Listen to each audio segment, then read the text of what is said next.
नमस्कार दोस्तों, आपका स्वागत है हमारे नए हॉरर पॉडकास्ट में। दोस्तों, आज का हॉरर पॉडकास्ट रघुवीर जी की है, तो चलिए अब यह कहानी रघुवीर जी के नजरिए से सुनते हैं।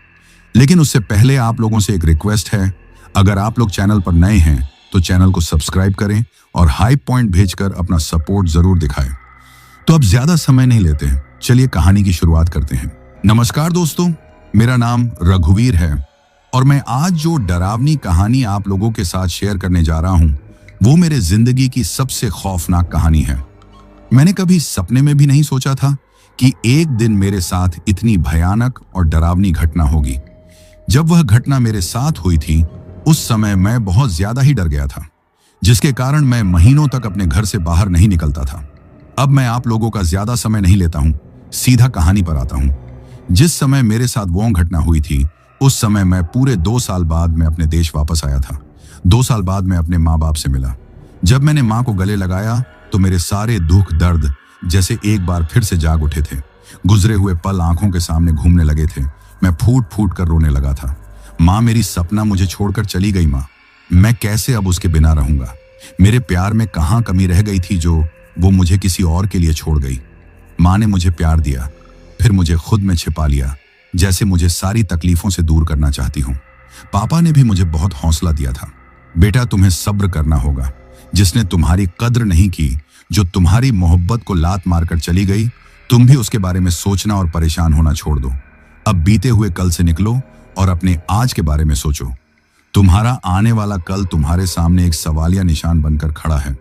बेटा, अगर बीते हुए कल में जीते रहोगे, बार बार गुजरे हुए पलों को याद करते रहोगे, तो तुम तकलीफ में खुद भी फंसोगे और हमें भी परेशान करोगे। पापा जी की बात सुनकर मैं खामोश हो गया था। मैं उनके साथ घर आ गया था। एक ऐसा वक्त था जब मेरी बहुत ख्वाहिश थी कि मैं माँ बाप के साथ शहर में रहूं, मगर वो गांव वाली हवेली छोड़ने पर तैयार नहीं थे और अब उन्होंने इस शहर में घर ले लिया था, मगर मेरा दिल खुश नहीं था। माँ, मैं गाँव जाना चाहता हूँ अपनी हवेली में। रात के खाने की मेज पर जब मैंने ये बात की तो माँ और पापा दोनों ही मेरी बात सुनकर परेशान हो गए थे। क्यों बेटा, गांव क्यों जाना चाहते हो तुम? वहां जाना ठीक नहीं है, माँ जल्दी से बोली थी। पापा जी भी माँ की हाँ में हाँ मिलाने लगे। हाँ बेटा, अब वो हवेली किसी तरह से भी महफूज नहीं है। हम तुम्हें वहां पर जाने की इजाजत नहीं दे सकते। उनकी बातें सुनकर मैं हैरान रह गया था। पापा जी, सारी जिंदगी हमने उसी हवेली में ही गुजारी है। बचपन से लेकर आज तक कभी वहां पर कोई अजीब बात महसूस नहीं की। आप तो यही कहते थे कि हवेली सुरक्षित है, गांव में हमें किसी किस्म का खतरा नहीं है। और अब ऐसा क्या हो गया है जो आप मेरा हवेली में जाने का सुनकर ही इतना परेशान हो गए? बेटा, तब की बात और थी, तब ये सब घटनाएं हमारे साथ पेश नहीं आई थी। जब तक सब ठीक था तब तक हम वहीं रहे, मगर अब वहां पर कुछ भी ठीक नहीं है। वहां जाना खुद को मौत के मुंह में डालने के बराबर है। मगर ऐसा क्या हुआ है, मुझे कुछ बताइए तो। माँ कहने लगी, बेटा हाँ, मैंने तुमसे हर एक बात को छुपाया, यह सोचकर कि तुम परदेश में बैठे हो, तुम परेशान होगे। बेटा, असल बात यह है कि जब से सपना उस हवेली से गई है, उस दिन के बाद से वो हवेली बहुत ज्यादा रहस्यमय हो गई है। अजीबोगरीब घटनाएं हमारे साथ हुई हैं। कैसे घटनाएं? मैंने हैरानी से पूछा था। बेटा, अचानक से किसी के रोने की आवाजें आती थी, कभी किसी के हंसने की। जब हम सो रहे होते तो अचानक हवेली के छत पर भागने की आवाज आती। नौकरों के साथ भी बहुत रहस्यमय घटनाएं हुई। एक एक करके नौकर हवेली से जाने लगे। हाँ, हमने हवेली में पूजा पाठ भी की, कितने ही तांत्रिक और साधु भी महल में बुलाए, मगर कोई हमें यह नहीं बता सका कि आखिर इस सब का कारण क्या है। एक साधु बाबा ने हमें कहा कि यह हवेली बहुत रहस्यमय हो गई है, इसमें जो भी शक्तियां हैं वो बहुत खतरनाक हैं। हमें जल्द से जल्द इस हवेली को छोड़ना होगा। बस यही वजह है हम वो हवेली छोड़कर यहाँ पर आ गए। ये सब हमने तुम्हें इसलिए नहीं बताया कि तुम परेशान होगे। पहले ही सपना की बेवफाई ने तुम्हें इतना दुखी किया है, अब अगर यह सब बताते तो तुम और भी ज्यादा परेशान हो जाते। माँ और पापा की बातें मुझे किसी फिल्म की तरह ही लग रही थी। माँ, ऐसा नहीं हो सकता। मैं इस बात पर यकीन कर ही नहीं सकता कि हमारी हवेली में कोई भूत प्रेत है। माँ, सारा बचपन और जवानी मैंने इसी हवेली में गुजारी, कभी सपने में भी मैंने किसी भूत को नहीं देखा। अब मैं ये बात कैसे मान लूं? पापा जी कहने लगे, बेटा, माना कि हमारी हवेली पहले हर तरह से सुरक्षित थी, मगर अब वो रहने के लायक नहीं है। अगर तुम्हें हमारी बातों पर यकीन नहीं है तो घर के नौकरों से पूछ लो। हमारी हवेली के आसपास जितने भी लोग रहते हैं वो सभी लोग डर की वजह से अपने घर छोड़कर चले गए हैं। उन्हें हवेली में रात को रहस्यमय परछाइयां नजर आती हैं। जिन्होंने लोगों का जीना हराम किया हुआ है, उनके दिल में डर और खौफ पैदा कर दिया है। सच्चाई यह है कि हम जाकर भी इसको बेच भी नहीं पा रहे, क्योंकि इसके बारे में तरह तरह की बातें मशहूर हैं। उनकी बातों को मैंने सुना जरूर था, मगर उन पर यकीन नहीं किया था। शायद इन लोगों को गलत फहमी हुई होगी। ऐसा नहीं हो सकता है किसी ने मेरे माँ बाप को हवेली से निकालने की साजिश की हो। और ये सपना कहाँ गई? वो अचानक से मुझे छोड़कर कैसे जा सकती है? वो तो मुझसे बहुत प्यार करती थी, मेरे साथ जीने मरने की उसने कस्में खाई थी, और अब वो किसी और के साथ कैसे जा सकती है? अगले दिन जब मैंने गाड़ी बाहर निकाली तो माँ मेरे पास आई थी। तुम कहाँ जा रहे हो बेटा? माँ, एक दोस्त की तरफ जा रहा हूँ। मैंने माँ को टाल दिया था। उन्हें यह नहीं बताया कि मैं हवेली ही जा रहा हूँ, क्योंकि मैं जानता था कि एक बार फिर से वो मुझे रोकने की कोशिश करेंगी, और मैं रुकने वालों में से नहीं था। सारी जिंदगी इसी हवेली में गुजारी थी। इसी हवेली में ही सपना मेरी पत्नी बनकर आई थी। उसके साथ गुजारा हुआ एक एक लम्हा मेरी आंखों के सामने किसी फिल्म की तरह घूम रहा था।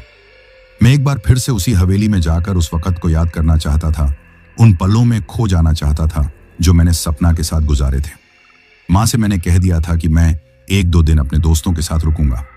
मेरी बातें सुनकर उन्हें शक तो हुआ था, मगर उन्होंने कुछ कहा नहीं। मेरी गाड़ी तेज रफ्तार से रोड पर दौड़ती जा रही थी। मेरे दिल में गमों का जैसे तूफान उबल रहा था। आंखों से आंसू फूट फूट कर बहने लगे थे। एक बार फिर से मैं टूटकर बिखर गया था। सपना, तू मुझे क्यों छोड़कर चली गई? तूने मुझे क्यों धोखा दिया? आखिर क्या कमी रह गई थी मेरी मोहब्बत में? कब मैं हवेली पहुंचा मुझे खबर ही नहीं हो सकी। होश की दुनिया में तो मैं तब आया जब चौकीदार ने मुझे देखकर मुझे पुकारा था। ये रामू काका थे, हमारे बरसों पुराने नौकर। हवेली की चाबियां उन्हीं के पास ही थी। रामू काका, मुझे हवेली की चाबियां चाहिए। कल ही मैं वापस आया हूं और अपनी हवेली में कुछ वक्त गुजारना चाहता हूं। रामू काका का चेहरा डर से पीला पड़ गया था। अरे बेटा रघुवीर, कैसी बातें कर रहे हैं आप? इस हवेली में तो कोई भी नहीं आना चाहता। आपके माँ बाप को 1.5 साल हो गया है इस हवेली को छोड़कर गए हुए, कभी पलटकर यहाँ पर नहीं आए। मैं भी बस उसी दिन का इंतजार कर रहा हूँ जब इस हवेली की कीमत लगेगी, तब मैं भी ये चाबियां उनके हवाले करके यहाँ से चला जाऊंगा। मत पूछो बेटा ये वक्त मैं किस तरह से गुजार रहा हूँ। हर रोज एक नए खौफ से मैं वाकिफ होता हूँ। रामू काका का घर हमारी हवेली के साथ ही था। मैंने आसपास नजर दौड़ाकर देखा, मुझे हमेशा वाली रौनक कहीं भी नजर नहीं आ रही थी। पहले तो यहाँ पर औरतें गली में आती जाती दिखाई देती, लोगों की बातों की आवाजें सुनाई देती, बच्चे भी गली में खेलते हुए नजर आते, मगर हर तरफ वीरानी थी। रामू काका, इतनी खामोशी क्यों है? सब लोग कहाँ गए? ये गांव भी कितना बदल गया है। रामू काका फीके से अंदाज में मुस्कुरा दिए थे। बस बेटा, वक्त की बात है। अब इस रहस्यमय परछाई ने इस पूरे मोहल्ले का जीना हराम कर दिया है। हालांकि वो किसी को कुछ कहती नहीं है, कोई नुकसान नहीं पहुंचाती, मगर उसका खौफ और दहशत इतनी है कि कोई इस हवेली की तरफ आंख उठाकर भी नहीं देख सकता। पूरी रात कोई भी यहाँ पर सुकून से सो नहीं पाता, इसीलिए लोग ये घर छोड़कर चले गए हैं। रामू काका ने भी वही बातें शुरू कर दी थी जो माँ और पापा ने की थी। रामू काका की बातें सुनकर मैं ऊब सा हो गया था। रामू काका, वो गैर पुष्टि हुई बातों पर कोई यकीन नहीं है और न ही मैं उन मन घड़ंत घटनाओं को पसंद करता हूँ। मुझे हवेली की चाबियां दें, मुझे यहाँ कुछ वक्त गुजारना है, और हाँ, मेरे खाने पीने का इंतजाम कर दीजिएगा। रामू काका मुझे रोकते रहे, मगर मैंने उनकी एक भी नहीं मानी। मैं हवेली के अंदर आ गया था। अफसोस भरी निगाह मैंने अपनी हवेली पर डाली थी। कितना खुश रहते थे हम लोग यहाँ पर, माँ, पापा, मैं और सपना। घर में नौकरों की भी भरमार थी। माँ यहाँ पर खड़े होकर नौकरों पर हुक्म चलाती थी, और सपना वो इस झूले पर बैठकर अपनी मनपसंद कहानियां पढ़ती थी। और ये पौधे, ये तो मैंने अपने हाथों से लगाए थे। ये पेड़ कितना बड़ा हो गया है। मुझे आज भी अच्छे से याद है, जब मैं छोटा सा था तब माँ ने बरगद का पेड़ लगाया था, और अब उसकी शाखें तो आकाश को जैसे छू रही हैं। मैं हर एक चीज को अफसोस से देख रहा था। जब मुझे अपने पीछे रामू काका की आवाज सुनाई दी, अगर रात को किसी भी तरह का डर लगे, खतरा महसूस हो, तो आप मेरे घर आ जाइएगा। मैं उनकी बात को नजरअंदाज करता हुआ अपने कमरे में आ गया था। सामने ही दीवार पर मेरी सपना के साथ शादी की तस्वीर मौजूद थी, जिसमें वो मुस्कुराते हुए मेरे कंधे पर सिर रखे हुए थी और मैंने उसके चारों तरफ अपने बाजुओं को डाला हुआ था। हम दोनों यहाँ कितने खुश थे, कितने पूरे। न जाने किसकी हमारी खुशियों को नजर लग गई और हम दोनों अलग हो गए। सपना, तुम कहाँ हो? मैंने रोते हुए सपना को पुकारा था जब मुझे ऐसे महसूस हुआ जैसे सपना ने मेरी बात का जवाब दिया हो। मैं तो यहीं पे हूं, आपके आसपास, मगर शायद अब आपको मेरी मौजूदगी महसूस नहीं हो रही। जब मैंने ये आवाज सुनी तो मैं बुरी तरह चौंक गया था। हैरानी से अपने आसपास देखने लगा। कौन है यहाँ पर? कौन है? क्या सपना तुम हो? अब मैं उसे पागलों की तरह पूरी हवेली में पुकारता जा रहा था। एक एक कमरा मैंने झांक कर देख लिया, मगर वो कहीं भी नहीं थी। दोबारा से मैं अपने कमरे में आ गया था। शायद यह मेरा वहम है। जितना मैं उससे प्यार करता हूं, जितना मैं उसके बारे में सोचता हूं, शायद यही वजह है कि उसका ख्याल मूर्तिमान होकर मेरे सामने आ गया। एक पल गुजरा था जब मुझे चूड़ियों की छन छन की आवाज सुनाई दी। मैं बेसाख्ता पीछे पलट कर देखा। मुझे किसी की झलक नजर आई थी, जैसे कोई खिड़की के पीछे खड़ा हो। मैं पागलों की तरह भागते हुए खिड़की के पास आया। जब पर्दा हटाकर देखा तो वहां पर कोई भी नहीं था। दूर दूर तक किसी का साया तक नजर नहीं आ रहा था। मैं सिर पकड़ कर रह गया। ये मेरे साथ हो क्या रहा है? लगता है कि मैं पागल हो जाऊंगा। शाम को रामू काका मेरे लिए खाना लेकर आ गए थे। मेरा खाना खाने को दिल नहीं चाह रहा था। चंद निवाले ही लिए थे कि रामू काका कहने लगे, साहब जी, अगर आप बुरा ना माने तो मैं एक बात कहूं। रामू काका, मुझे आपके साथ कहीं भी नहीं जाना और अब आप यहां से चलें। मुझे कुछ वक्त अपने आप के साथ इस घर में गुजारना है। तन्हाई चाहिए, सपना की यादों के साथ मैं जीना चाहता हूं। उनके निकलने के बाद मैंने दरवाजा बंद कर दिया था और एक बार फिर से अपने कमरे में आ गया था। वह शादी की तस्वीर अब मैं था और मेरे साथ सपना का ख्याल। मैं एक तस्वीर को गौर से देखने लगा था जिसमें मैं सपना के करीब घुटनों के बल बैठा हुआ था और वो मेरी आंखों में झांक कर देख रही थी। अचानक से उस तस्वीर पर खून के कतरे गिरने लगे। ये नजारा देखकर मैं घबरा गया। जब मैंने खून को छूकर देखा तो उसमें अजीब सी बदबू थी। ये खून कहां से आया? मैंने छत की तरफ देखा। कहीं ऐसा तो नहीं कि यहां पर कोई परिंदा था जो जख्मी था, मगर पूरे कमरे में मेरे अलावा कोई भी नहीं था। तो फिर ये खून कहां से आया? मैं सोच में पड़ गया। इस एल्बम को मैंने साइड टेबल पर रख दिया था। अब मुझे वो दिन याद आने लगा जब मेरी सपना से पहली बार मुलाकात हुई थी। वो उसी गांव में रहती थी, हमारे नौकर की बेटी थी, जबकि मेरे पापा जी एक बहुत बड़े जमींदार थे। वो मेरी शादी भी किसी बहुत बड़े जमींदार घराने में करना चाहते थे। जब मैंने सपना को पहली बार देखा तो उसे देखते ही उस पर आशिक हो गया था। उसके साथ शादी करने की ख्वाहिश करने लगा था। उसके बारे में पता किया तो मुझे मालूम हो गया कि वो तुम्हारे नौकर की बेटी है। मुझे दिल ही दिल में डर था कि माँ बाप कभी नहीं मानेंगे, मगर मैं खुद भी इतनी जल्दी हार मानने वालों में से नहीं था। माँ को सपना के बारे में बताया तो उन्होंने सुनते ही साफ इनकार कर दिया।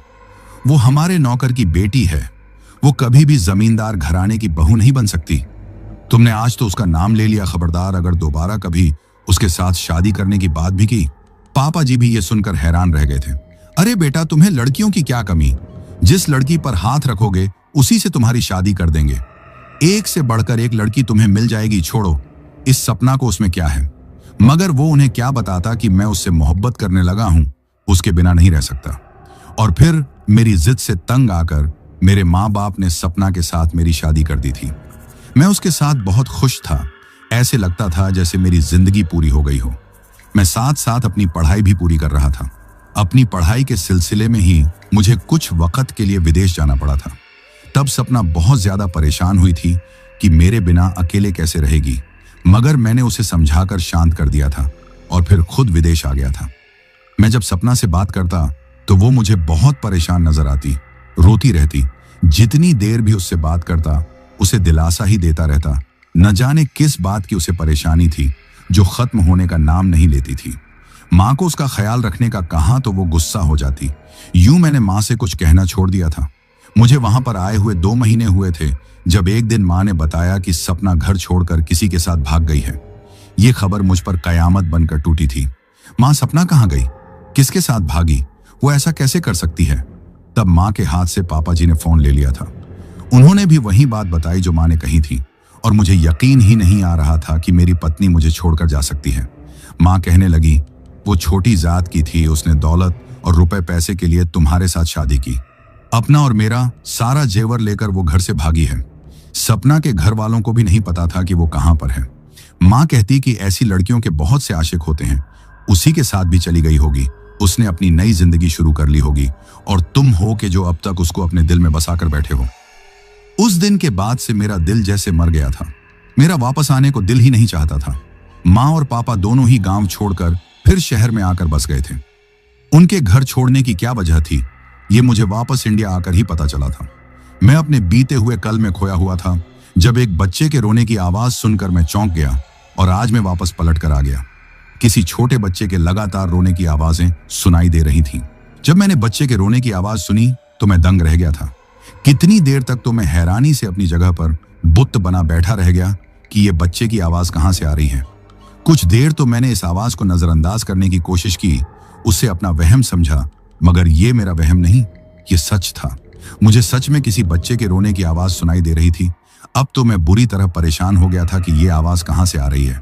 कौन है जो मेरे घर में इस वक्त मौजूद है, जिसके पास इतना छोटा बच्चा भी है, और ये बच्चा इतने बेदर्दी से रो क्यों रहा है। बच्चे का रोना तड़पना मुझसे देखा नहीं जा रहा था। मैं पागलों की तरह उस आवाज के पीछे भागने लगा था। भागते भागते मैं आंगन में आ गया था। जमीन की एक तरफ से मुझे आवाज सुनाई दे रही थी। मैं फौरन वहां पर आया। मेरे सामने फूलों के कियारे बने हुए थे और ये आवाज उसी कियारे से ही आ रही थी।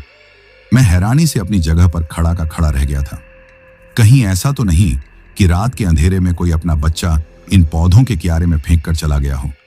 मैंने अपनी टॉर्च ऑन कर ली ताकि अपने शक को दूर कर सकूं, मगर यह देखकर मैं दंग रह गया कि मुझे आवाज तो लगातार आ रही थी, मगर मुझे कोई दिखाई नहीं दे रहा था।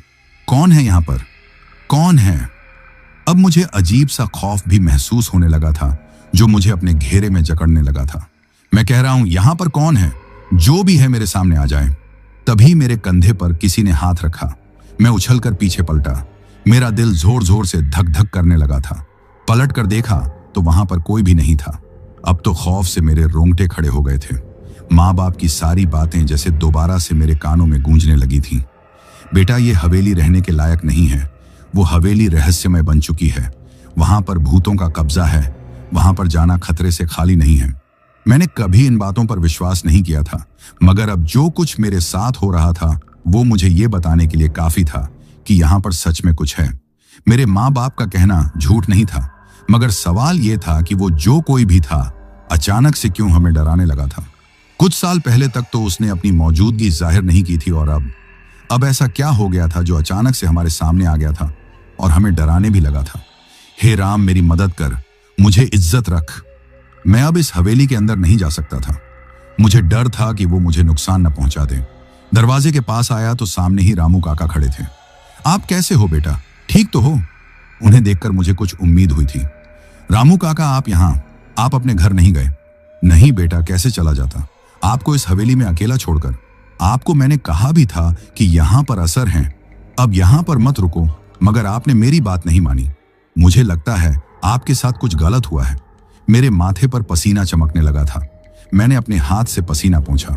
रामू काका, मुझे आपके घर जाना है, मैं रात यहाँ नहीं गुजार सकता। मैं रामू काका के साथ उनके घर आ गया था। उन्होंने मेरे लिए साफ सुथरा बिस्तर लगा दिया। बिस्तर पर लेटा तो कानों में जैसे सपना की आवाजें घूमने लगी थी। आप कहाँ चले गए मुझे छोड़कर? मुझे अकेले डर लग रहा है, मेरे पास आओ। इतने समय के बाद अब वापस आए हैं, मगर फिर भी मुझे छोड़कर चले गए हैं। ये आवाज मुझे साफ तौर पर सुनाई दी थी। मैं अपनी जगह पर उठकर बैठ गया। तभी मैंने देखा कि मेरे सामने एक साया था, किसी औरत का साया जिसने सफेद रंग की साड़ी पहनी हुई थी। उसके बाल खुले हुए थे। अंधेरे में खड़े होने की वजह से उसका चेहरा साफ नहीं था। मेरे मुंह से कांपती आवाज निकली थी, कौन हो तुम? क्या तुम सपना हो या कोई और हो? देखो, जो कोई भी हो, मुझे इस तरह मत तंग करो। मैं पहले ही बहुत परेशान हूं। मैं बेबसी की हद पर था। जो कुछ मेरे साथ हो रहा था वो मामूली नहीं था। गुस्से में आया साया चलते चलते मेरे करीब आकर रुक गया था। उसका चेहरा अभी भी अंधेरे में ही था, मगर उसके जिस्म से जो खुशबू उठ रही थी वो मुझे पागल करने लगी थी। ये वही खुशबू थी जो सपना इस्तेमाल करती थी। मैं बेचैनी से अपनी जगह से उठकर खड़ा हो गया था। सपना, तुम, ये तुम हो। मैंने सपना को छूना चाहा, मगर जैसे मेरे हाथ हवा में ही गायब होकर रह गए थे। सपना, ये तुम सच में ही मेरे सामने खड़ी हो ना? तुम हकीकत में यहां पर आ गई हो ना, या ये मेरा वहम है? मैं बिना तालमेल के जुमले बोल रहा था। मैं खुद भी नहीं जानता था कि मैं क्या बोल रहा हूं। जो देख रहा हूं वो सच भी है या ये मेरा वहम है। सपना की रोती हुई आवाज मेरे कानों में सुनाई दी। मुझे तुम्हारे अपनों ने तुमसे छीन लिया। हम दोनों की मोहब्बत को खत्म कर दिया। हम दोनों को एक दूसरे से दूर कर दिया। मैं जिंदा भी अब तुम्हारे पास नहीं आ सकती, मगर मैं तुम्हें अपने साथ जरूर लेकर जाऊंगी। क्या तुम मेरे साथ जाना चाहते हो? हाँ, मैं तुम्हारे साथ जाना चाहता हूं। मुझे बताओ, मुझे क्या करना होगा? बताओ सपना, मुझे क्या करना होगा? तुम अचानक से कहां चले गए और मेरे प्यार को ठुकरा दिया? एक बार भी मेरे बारे में नहीं सोचा। मैं जोर जोर से बोलने लगा था। अचानक से सपना मेरी नजरों के सामने से गायब हो गई थी। रामू काका मेरी आवाज सुनकर आ गए थे। अरे बेटा, क्या हो गया आपको? आप अभी तक सपना बेटी को याद करके परेशान हो रहे हो? बेटा, अब उन्हें भूल जाओ।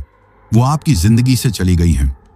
मेरी सपना मुझे धोखा दे सकती है, मेरे साथ बेवफाई कर सकती है।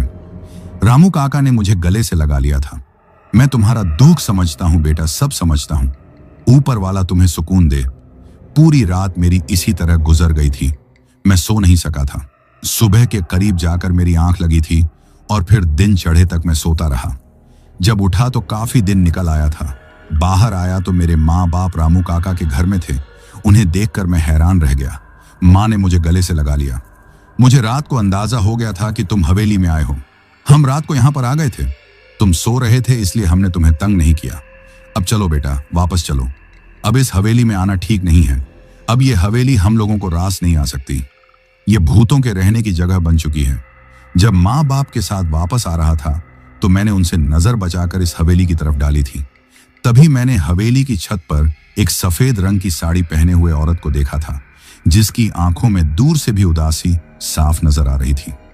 ये देखकर मैं दंग रह गया कि वो कोई और नहीं बल्कि सपना थी। माँ, वो सपना है।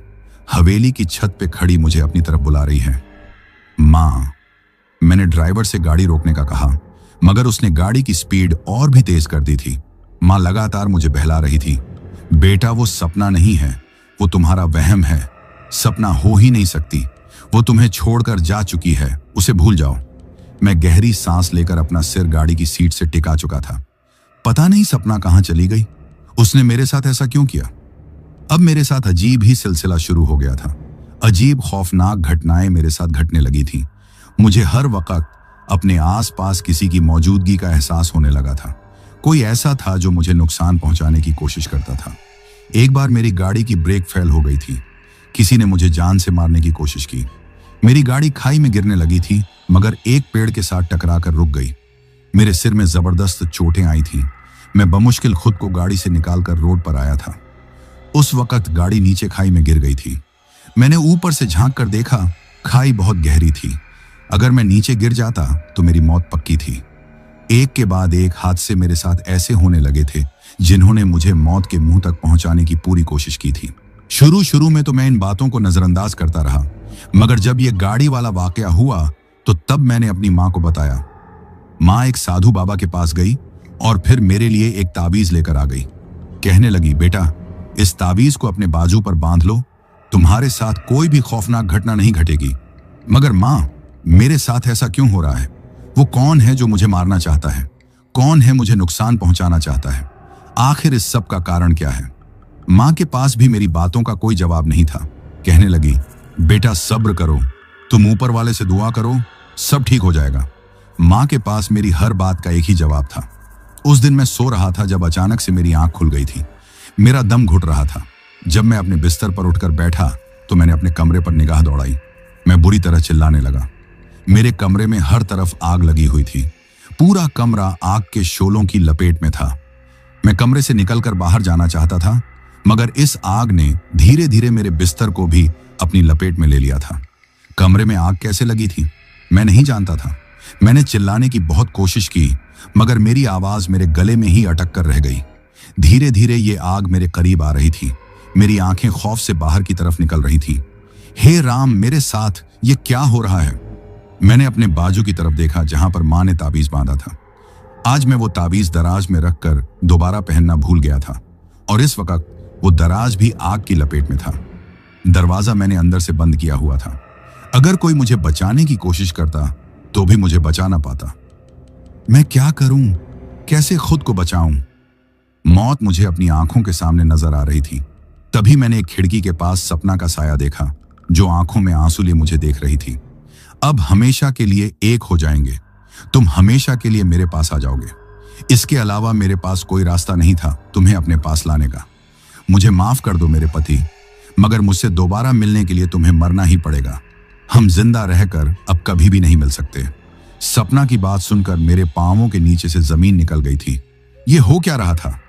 तभी दरवाजा जोर जोर से खटखटाने की आवाज सुनाई दी। बाहर माँ और पापा थे, जो जोर जोर से चिल्ला रहे थे, माँ दरवाजा अंदर से बंद है, मैं दरवाजा नहीं खोल सकता। माँ आपको दरवाजा तोड़ना होगा। पता नहीं उन लोगों तक मेरी आवाज गई थी या नहीं, मगर उन्होंने दरवाजा तोड़ने की कोशिश शुरू कर दी। मैंने सपना की तरफ देखा। उसकी आंखों में गुस्सा था। वो बहुत ही नफरत से दरवाजे की तरफ देख रही थी और फिर अचानक से अपनी जगह से गायब हो गई।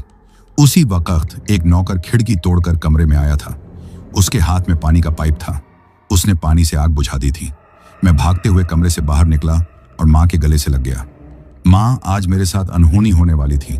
आज मैं मौत के मुंह में जाकर वापस बचा हूं। आपकी दुआओं ने मुझे बचा लिया। माँ, मैं नहीं जानता कमरे में आग कैसे लगी थी।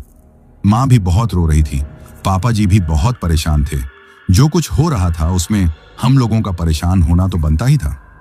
माँ, आप लोगों को कैसे पता चला कि मैं मुश्किल में हूं? कहने लगी। मेरा दिल घबरा रहा था। नींद नहीं आ रही थी। मैं आंगन में टहल रही थी। तभी मैंने तुम्हारे कमरे की तरफ देखा।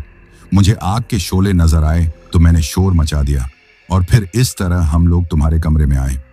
वाकई की रात मैं अपनी माँ की गोद में सिर रखकर ही लेटा रहा था। बार बार मेरी आंखों से आंसू निकल रहे थे। सपना का चेहरा आंखों के सामने आ रहा था और उसकी बातें भी दिमाग में घूम रही थी। अब मुझे अंदाजा हो गया था कि जो कुछ मैं सोच रहा हूं वो सब इतना मामूली नहीं है। कोई ऐसा राज है जो मुझसे छुपा हुआ है और इस राज तक पहुंचने के लिए मुझे किसी की मदद लेनी होगी। मैंने ये बात अच्छी तरह जान ली थी कि मेरी हवेली सिर्फ रहस्यमय ही नहीं थी, बल्कि किसी खतरनाक सच्चाई को अपने अंदर दफन किए हुए थी। मेरे माँ बाप का खौफ, रामू काका का डर और मेरे साथ होने वाले लगातार हादसे, ये सब एक ही तरफ इशारा कर रहे थे। कोई मुझे मारना चाहता था और अब तो वो आग का वाकया भी हो चुका था। माँ के पास तो हमेशा एक ही जवाब होता था, बेटा सब भूल जाओ और भगवान पर भरोसा रखो। लेकिन ये सब भुलाने वाली बातें नहीं थी। ये मौत थी जो मेरे सर पर मंडरा रही थी। मैंने फैसला किया कि अब मैं शहर से बाहर जाकर किसी पुराने दोस्त से मिलूंगा, जो एक जांच पड़ताल करने वाला पत्रकार था, और उसे सारी कहानी बताऊंगा ताकि वो सच्चाई का पता चला सके। अगले दिन शाम के वक्त मैंने अपनी गाड़ी निकाली। माँ बाप को बताया कि मैं शहर से बाहर एक जरूरी काम के लिए जा रहा हूँ। वो बहुत परेशान हुए। माँ ने रोते हुए मेरे लिए दुआ की और एक बार फिर वो तावीज मेरे बाजू पर बांध दिया। मैंने उन्हें दिलासा दिया और गाड़ी में बैठकर निकल गया। मेरे दिमाग में सपना का ख्याल बार बार आ रहा था। क्या वाकई वो बदला लेने आई है? अगर वो यहाँ है तो वो मुझे मारना क्यों चाहती है? मैंने उससे बेवफाई नहीं की, बल्कि मैं तो आज भी उससे जबरदस्त मोहब्बत करता हूँ। इन सवालों ने मेरे दिमाग को घेर रखा था। मैं शहर की हद से निकलकर एक वीरान हाईवे पर आ चुका था। ये सड़क दोनों तरफ से घने पेड़ों से घिरी हुई थी और रात का वक्त होने की वजह से अंधेरा अपने पूरे जोर पर था। मेरा दिल धक धक कर रहा था। मैं जानता था कि यह सफर खतरनाक हो सकता है, खास तौर पर ताबीज पहनने के बाद अब मेरा दुश्मन और भी ज्यादा भड़केगा। मैंने रेडियो ऑन किया ताकि दिल बहल सके, मगर रेडियो पर सिर्फ शोर की आवाज आ रही थी, जैसे कोई सिसकियां भर रहा हो। मैंने जल्दी से रेडियो बंद कर दिया और शीशे से बाहर देखा। खामोशी, गहरी खामोशी। अचानक मुझे अपने पिछली सीट पर कुछ हरकत महसूस हुई। एक पल को मुझे ऐसा लगा जैसे कोई सफेद रंग का साया एक कोने से दूसरे कोने तक फिसल गया हो। मेरे हाथ में कंपी तारी हो गया और मेरी गाड़ी की रफ्तार कम हो गई। कौन है? मैंने डरते हुए पूछा, मगर वहां कोई जवाब नहीं था। मैंने पीछे देखने की हिम्मत नहीं की, सिर्फ साइड मिरर में देखा। वहां सिर्फ खाली सीट नजर आ रही थी। शायद ये मेरा वहम है, मैंने खुद को तसल्ली दी। तभी मुझे ठंडक का जबरदस्त एहसास हुआ। गाड़ी के अंदर का तापमान अचानक गिर गया। मेरे सांसों से धुआं निकलने लगा। यह बिल्कुल सर्दी के मौसम जैसा था। गाड़ी की तमाम खिड़कियां बंद थीं। फिर यह कैसी सर्दी! और फिर वो हुआ जिसने मेरे होश उड़ा दिए। मेरे बाएं कान के बिल्कुल करीब एक नर्म धीमी फुसफुसाहट सुनाई दी, तुम मेरे हो। मैंने जोर से ब्रेक लगाई और गाड़ी चक्कर खाकर सड़क के किनारे रुक गई। मेरा पसीना छूट चुका था। मैंने तेजी से पीछे मुड़कर देखा। वहां सपना खड़ी थी, वही सफेद साड़ी, वही बिखरे बाल, मगर उसका चेहरा। वो मुस्कुरा रही थी, एक खूनख्वार और जालिमाना मुस्कुराहट। उसकी आंखों में खून उतरा हुआ था और उसने अपना एक हाथ मेरे गले की तरफ बढ़ाया। आज तुम बचकर नहीं जाओगे। तुमने मेरी मोहब्बत पर शक किया, तुमने अपने कातिलों पर यकीन किया, अब तुम्हारी जिंदगी खत्म। उसकी आवाज में चीख और तकलीफ का मिश्रण था। मैंने घबराहट में दरवाजा खोलने की कोशिश की, मगर दरवाजा लॉक हो चुका था। मैं जोर जोर से हांफने लगा। मैंने हॉर्न बजाया, लेकिन वहां कोई नहीं था। सड़क वीरान थी। तुम मुझे मार क्यों रही हो? मैंने तुम्हें क्या किया है? मैं चीखा, मेरी आवाज कांप रही थी। तुम्हारा जीना ही मेरी मौत है। तुमने मुझे बचाया नहीं, तुम दूर चले गए।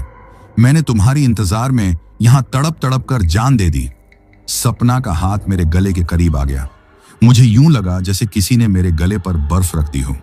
मैंने मां का दिया हुआ ताबीज पकड़ लिया और जोर जोर से दुआ पढ़ने लगा। जैसे ही मैंने दुआ पढ़ी, सपना के चेहरे पर जबरदस्त तकलीफ के आसार नजर आए। उसने हौलनाक चीख मारी, जिससे मेरे कानों के पर्दे फटने लगे। तुम इस तावीज से नहीं बच सकते। ये मुझे तुमसे दूर नहीं कर सकता। वो एक खौफनाक धुएं के बादल में बदल गई और वो धुआं गाड़ी के एसी वेंट में से बाहर निकलने लगा। जैसे ही वो गायब हुई, गाड़ी के दरवाजे का लॉक खुल गया। मैंने तेजी से दरवाजा खोला और बाहर निकलकर मुंह के बल सड़क पर गिर पड़ा। मैं कांप रहा था, खौफ और दहशत का आलम था। तभी मुझे गाड़ी के इंजन से आवाज आई। मैंने देखा कि गाड़ी का बोनट अपने आप उठ रहा है। गाड़ी की हेडलाइट्स अजीबोगरीब अंदाज में टिमटिमा रही थी, जैसे कोई बात करना चाहता हो। अचानक एक खून आलूदा हाथ बोनट के अंदर से निकला और गाड़ी की बैटरी के साथ लगे एक तार को जोर से खींच लिया। गाड़ी की तमाम लाइट्स बुझ गईं, पूरी तरह अंधेरा। मैं जान गया कि उसने मेरी गाड़ी को तबाह कर दिया था। मैं अब पैदल ही आगे बढ़ सकता था। मेरे हाथ में तावीज था, जो मुझे एक कमजोर सी उम्मीद दे रहा था। मैंने तेजी से सड़क पर भागना शुरू कर दिया। मेरे पीछे घने जंगल में छिपे खौफ और अंधेरे के सिवा कुछ नहीं था। मैं एक बार फिर मौत के मुंह से निकला था। कई घंटों की पैदल मेहनत के बाद मैं वापस शहर में अपने घर पहुंचा।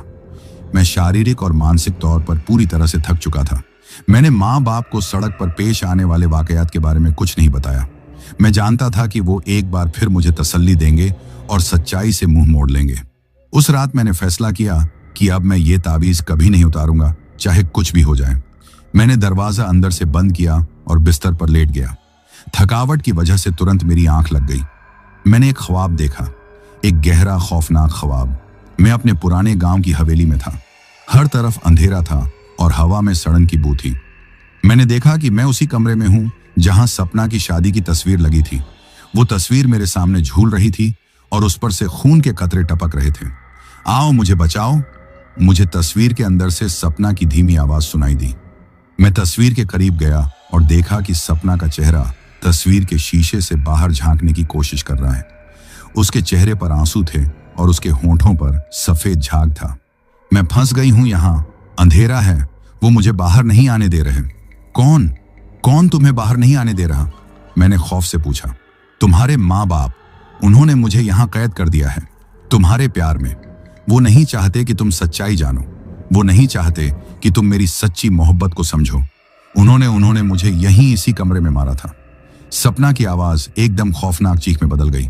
तुम्हारा बच्चा उसने देखा था। ख्वाब टूट गया। मैं हांफता हुआ उठ बैठा। मैं अपने कमरे में ही था। मेरे शरीर पर पसीना था और मेरा दिल तेज धड़क रहा था। मैंने तुरंत ताबीज को छुआ, वो अभी भी मेरे बाजू पर था। मैंने कमरे में चारों तरफ देखा, सब कुछ खामोश और ठीक ठाक था। मैंने पानी पिया और खुद को शांत करने की कोशिश की। सिर्फ एक बुरा ख्वाब था। मैंने दोबारा आंखें बंद करके लेटने की कोशिश की, मगर मुझे नींद नहीं आ रही थी। मुझे अपने बिस्तर के नीचे से किसी के रेंगने की आवाज सुनाई दी। खर खर खर खर। यह आवाज ऐसी थी जैसे कोई नाखूनों से जमीन को खुरच रहा हो। मैंने तुरंत बिस्तर पर उठकर बैठ गया। मेरा बिस्तर दीवार के साथ लगा हुआ था। आवाज बिस्तर के नीचे से आ रही थी। कौन है? मैंने फुसफुसाहट में पूछा। आवाज बंद हो गई। मैंने टॉर्च ऑन की और आहिस्ता आहिस्ता बिस्तर के किनारे तक आया। मैंने डरते हुए बिस्तर के नीचे टॉर्च की रोशनी डाली। वहां कोई नहीं था, सिर्फ गहरा अंधेरा। मैंने आह भरी और पीछे हटने लगा। तभी मेरे पांव को किसी ने जोर से पकड़ लिया। बर्फ जैसा ठंडा हाथ। मैं खौफनाक चीख मारकर पीछे हटा। मेरा शरीर दीवार से जा टकराया।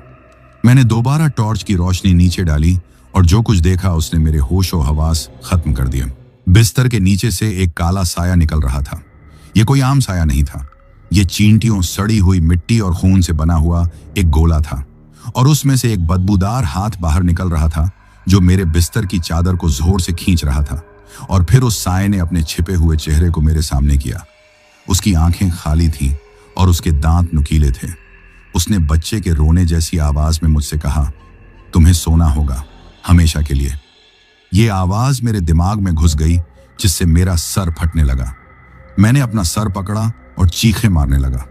मेरे बिस्तर के नीचे से वो काला साया मेरे टखने पर लिपट गया और मुझे नीचे की तरफ खींचने लगा जैसे बिस्तर के नीचे कोई दलदल हो। मुझे ऐसा लगा जैसे मेरा बिस्तर अब कोई ठोस चीज नहीं बल्कि एक दलदल है जो मुझे निगल रहा है। माँ, बाप, कोई मेरी मदद करो, मैं मर जा रहा हूं। मैं चीखा मगर मेरी आवाज दब रही थी। मैंने पूरी ताकत से हाथ पांव मारे और अपने बाजू पर लगे तावीज को जोर से छुआ। जैसे ही मैंने ऐसा किया, साये में से एक हौलनाक गरज सुनाई दी और उसने मेरे पांव छोड़ दिए। मैं कांपता हुआ जमीन पर गिर पड़ा। मेरा पूरा शरीर पसीने में डूबा हुआ था। मैंने देखा कि वो काला साया तेजी से वापस बिस्तर के नीचे रेंग गया और फिर खामोशी छा गई। बाहर से मेरे माँ बाप की आवाजें सुनाई दी जो दरवाजा खटखटा रहे थे। वो डर रहे थे, परेशान थे, लेकिन मैं उस वक्त दरवाजा खोलने के लायक नहीं था। मेरे पास अब एक ही रास्ता बचा था, सच्चाई को खोज निकालना, चाहे उसकी कीमत मौत ही क्यों ना हो। इससे पहले मैं किसी साधु के पास नहीं गया था, न ही किसी तांत्रिक पर मुझे विश्वास था, मगर अब मुझे ऐसे इंसान की तलाश थी जो मुझे मेरे सारे सवालों के जवाब दे, जो मुझे बताए कि मेरी पत्नी के साथ ऐसा क्या हुआ है और वो क्यों मेरी जान लेने लगी थी। और फिर एक दोस्त की मदद से मैं एक साधु तक पहुंचने में कामयाब हो गया था। उसे मैंने अपनी सारी आपबीती बताई। मेरी बात सुनकर वो कहने लगे, हमें एक रात तुम्हारी उसी हवेली में रहना होगा, तुम मेरे साथ चलोगे? उनकी बात सुनकर मैं घबरा गया था। साधु बाबा, वो हवेली तो रहस्यमय है, वहां पर रहना ठीक नहीं है। वहां पर जाना खुद को मौत के मुंह में डालने के बराबर है। मेरी बात पर वो हल्का सा मुस्कुराए थे। बेटा, इस सवाल का जवाब जानने के लिए हमें वहां पर जाना ही होगा। जो कुछ तुमने अपनी पत्नी के बारे में बताया है वो सब कुछ मामूली नहीं है। मुझे लगता है कि तुम्हारी पत्नी मर चुकी है, उसका कत्ल किया गया है, उसके साथ कोई हादसा हुआ है, तभी वो आत्मा बनकर भटक रही है। बेटा, हमें उसकी मदद करनी होगी। जब तक हम उसकी मदद नहीं करेंगे, उसकी आत्मा को मोक्ष नहीं दिलाएंगे, तब तक वो यूं ही भटकती रहेगी और वो तुम्हें भी नुकसान पहुंचाने की कोशिश करेगी। मैंने माँ और पापा को यह बात नहीं बताई थी कि मैं दोबारा हवेली जा रहा हूं, वरना वो किसी भी सूरत मुझे वहां न जाने देते। मैंने उनसे झूठ बोला कि मैं एक दोस्त के पास रुकने के लिए जा रहा हूं क्योंकि मैं बहुत परेशान हो चुका हूं, मुझे माहौल बदलने की जरूरत है। वो दोनों जल्दी से इस बात पर मान गए थे ताकि मैं किसी तरह से खुद को बहला सकूं। शाम का वक्त था जब हम दोनों हवेली पहुंचे थे। रामू काका मुझे देखकर घबरा गए। अरे बेटा, आप फिर यहाँ पर आ गए, आपको मना भी किया था मैंने रामू काका को सारी बात बताई। रामू काका ये साधु बाबा हैं और ये जानने के लिए यहाँ पर आए हैं कि जो कुछ हो रहा है उसका कारण क्या है। आप चिंता मत करें, साधु बाबा मेरे साथ हैं, भगवान ने चाहा तो मुझे कुछ नहीं होगा। मैंने साधु बाबा को वो जगह बताई थी जहां से मुझे उस बच्चे के रोने की आवाज सुनाई दी थी। साधु बाबा कहने लगे, चलो उसी जगह पर चलते हैं। साधु बाबा ने जमीन पर एक दायरा बनाया, मुझे उस दायरे में खड़ा किया और खुद मेरे सामने दायरा बनाकर बैठ गए थे। उन्होंने अपने सामने आग भी जलाई हुई थी। बार बार कुछ पढ़ते हुए आग में फूंक रहे थे। आधी रात का वक्त आ चुका था। एक तरफ से शोर की आवाजें सुनाई देने लगी। मैं बुरी तरह घबरा गया।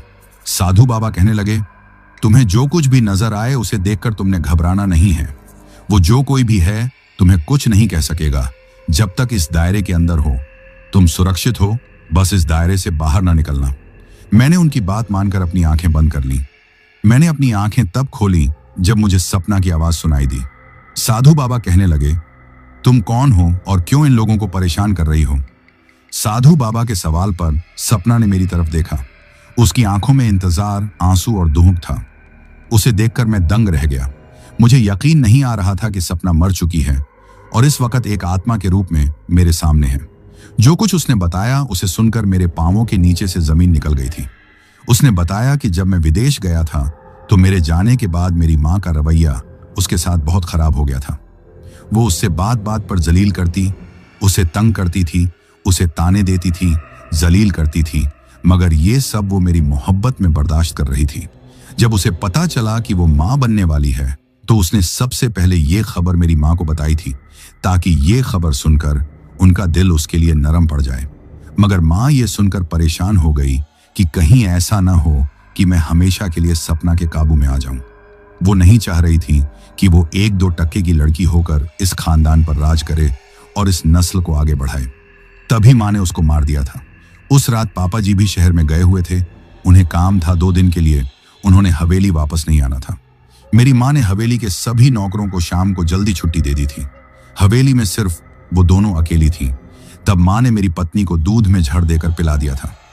मेरी पत्नी तड़प तड़प कर मर गई और उसके साथ मेरा वो बच्चा भी, जो अभी दुनिया में आया नहीं था। उसके बाद माँ ने बाहर एक गड्ढा खोदा और फिर मेरी पत्नी को उस गड्ढे में फेंक दिया। उस दिन के बाद से मेरी पत्नी ने हवेली वालों का जीना हराम कर दिया। मेरी माँ ने न सिर्फ उसकी जान ली थी, बल्कि उसके बारे में गलत बातें भी फैला दी थीं कि वो किसी के साथ भाग गई है। जब मुझे इस वजह का पता चला तो मुझे बहुत दुख हुआ। मेरी आंखों से लगातार आंसू बहे जा रहे थे। मुझे बहुत दुख हो रहा था कि मेरी माँ ऐसा भी कर सकती है, मेरी मोहब्बत को मुझसे छीन सकती है, सिर्फ अपनी बेकार नफरत में। साधु बाबा कहने लगे, तुम्हारे साथ जो हुआ है वो गलत है, ज्यादती है। तुम्हारे साथ बहुत बड़ा जुल्म हुआ है, मगर जो तुम कर रही हो वो भी सही नहीं है। गलती उसकी माँ ने की, उन्होंने तुम्हारी जान ली और अब तुम खुद भी उस इंसान की जान लेना चाहती हो। सपना चिल्ला पड़ी थी, मैं इस इंसान से मोहब्बत करती थी, इसके साथ शादी इसलिए की थी क्योंकि सारी जिंदगी इसके साथ गुजारना चाहती थी, मगर इसकी माँ ने हम दोनों को दूर कर दिया। मगर मैं मरने के बाद भी अपनी मोहब्बत को खत्म नहीं कर सकी। मैं आज अपने पति को उतना ही चाहती हूँ जितना जिंदगी में चाहती थी, और उसे हमेशा अपने साथ लेकर जाऊंगी। वो मेरी तरफ गुस्से वाले तेवर लेकर बढ़ी थी ताकि वो मेरी जान ले सके, मगर मेरे दायरे के पास आकर वो रुक गई।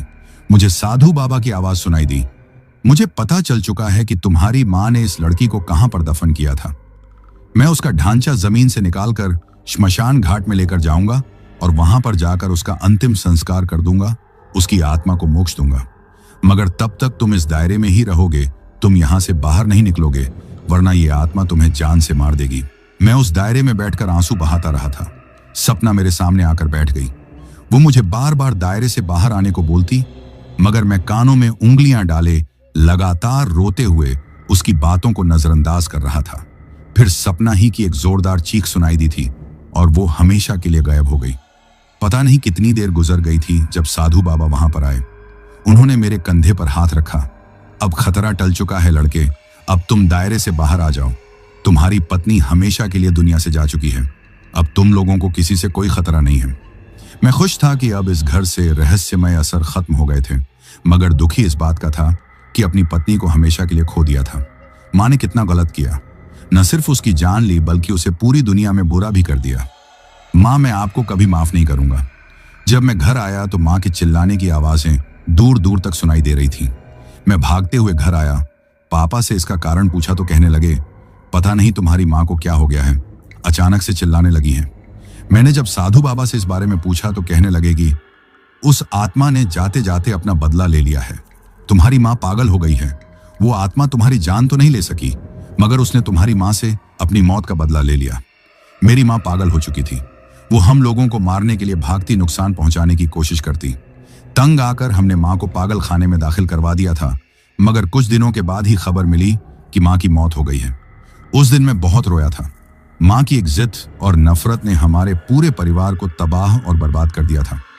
अगर माँ बड़े दिल का प्रदर्शन करती तो आज ये सब ना होता। अब मेरी माँ को हमसे बिछड़े 4 साल बीत चुके हैं। अब मैंने अपने पापा जी की पसंद की एक लड़की से शादी कर ली है और उसके साथ अपनी जिंदगी गुजार रहा हूं, मगर मेरे दिल में वो सुकून नहीं है, वो खुशी नहीं है जो मुझे सपना के साथ मिलती थी। आज भी मैं उसकी यादों में खो जाता हूं। कोई चीज, कोई खुशी मुझे सपना की यादों से दूर नहीं कर पा रही।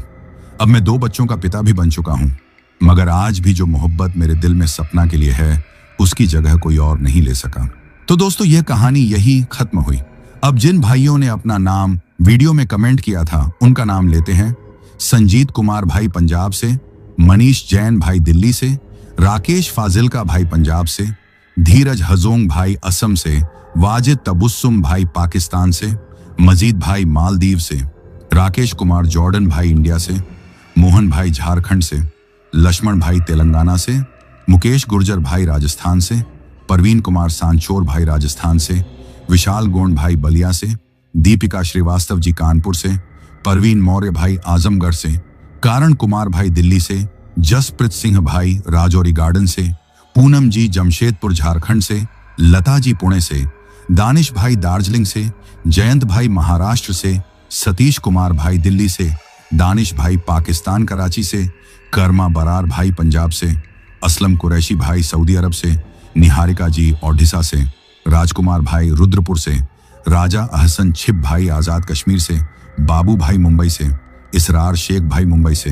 अरुण कुमार भाई अयोध्या से, विष्णु कुमार आरा से, युबेश तिवारी और हर्ष तिवारी भाई लाहौरी सिरसा प्रयागराज से, रोशन भाई दिल्ली से, अवनीत जानवी और मानसी जालंधर पंजाब से, धर्मेंद्र अहिरवार भाई मध्य प्रदेश से, धर्मवीर ठाकुर भाई बिहार से, सुरजीत सिंह मोगा भाई पंजाब से, शाहरुख खान भाई ग्वालियर से, विनोद गुरुंग भाई दुबई से, सफदर अब्बास भाई रावलपिंडी पाकिस्तान से, कौशलेंद्र भाई प्रयागराज से, राखी जी मिजोरम से, अनिल चौहान भाई सिवान बिहार से, गोरखा भाई नेपाल से, अली भाई बंगलोर से, गोल्डी भाई पंजाब से, मुकेश गुज्जर भाई भरतपुर राजस्थान से, वीरेंद्र विराट भाई बेगमपुर हरियाणा से, भूपेन चौधरी भाई गुवाहाटी से, फुद्दीकौर भाई पंजाब से, मोहम्मद शाह भाई रोहरी सिंध पाकिस्तान से, महावीर भाई राजस्थान से, फहाद भाई पाकिस्तान से, एसाथा जियाना, अहमद अहयाना आलिया हमदून और अहमद हमदून रशीद भाई मालदीव से,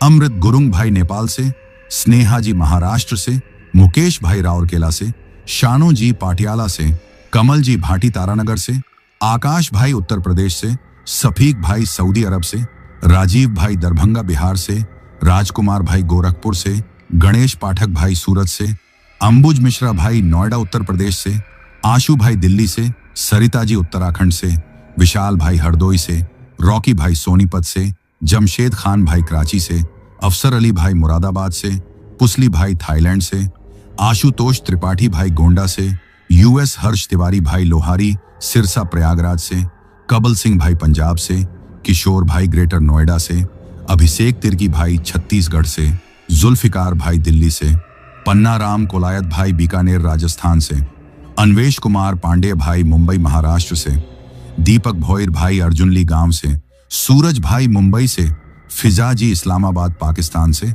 अर्जुन भाई नेपाल से, राधे भाई उन्नाव से, संजय खान भाई इंडिया से, ओम प्रकाश भाई झारखंड से, सबीना भाई कोलकाता से, बाबू भाई उत्तराखंड से, राम छोटा भाई गोविंदपुर जमशेदपुर झारखंड से, रवि बिशनली भाई इंडिया से, आजाद भाई दिल्ली से, रुद्रा शर्मा, सपना शर्मा, शिया और अमन शर्मा भाई दिल्ली से, असुम तामूट भाई अरुणाचल प्रदेश से, पूजा घोष जी असम से, राम ठाकुर सिंह भाई ग्वालियर से, मोएम भाई बिहार मुजफ्फरपुर से, कुलविंदर कौर भाई लुधियाना पंजाब से, फजीन भाई मालदीव से, अनुराग कश्यप भाई दुबई से, वाजिद तब्बुसुम भाई लाहौर पाकिस्तान से, रामअचल भाई अयोध्या से, हसन अब्बास भाई इटली से, मेहुल वर्मा भाई प्रयागराज से, राहुल भाई ओडिशा से, ऋषभ और राकेश भाई पंजाब से, शहजादी जी सऊदी अरब से, विनीता जी लखनऊ से, गोपाल भाई कोलकाता से, वसीम अहमद भाई नागपुर महाराष्ट्र से, राम भदौरिया भाई मध्य प्रदेश से,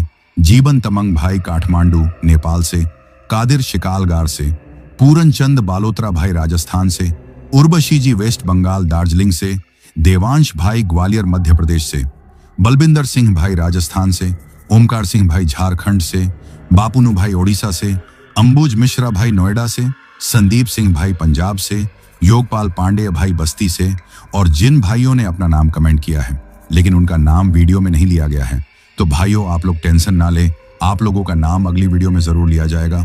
और अगर आप लोग भी चाहते हैं कि आपका नाम वीडियो में लिया जाए तो अपना नाम और अपने शहर का नाम वीडियो में कमेंट करें। अगर आपको यह कहानी पसंद आई हो तो वीडियो को लाइक और चैनल को सब्सक्राइब करें ताकि और भी डरावनी कहानियां आप तक पहुंच सकें। कहानी को अंत तक सुनने के लिए दिल से धन्यवाद दोस्तों। आज के लिए बस इतना ही, मिलते हैं जल्द ही कुछ नई कहानियों के साथ। तब तक के लिए अपना ध्यान रखिए।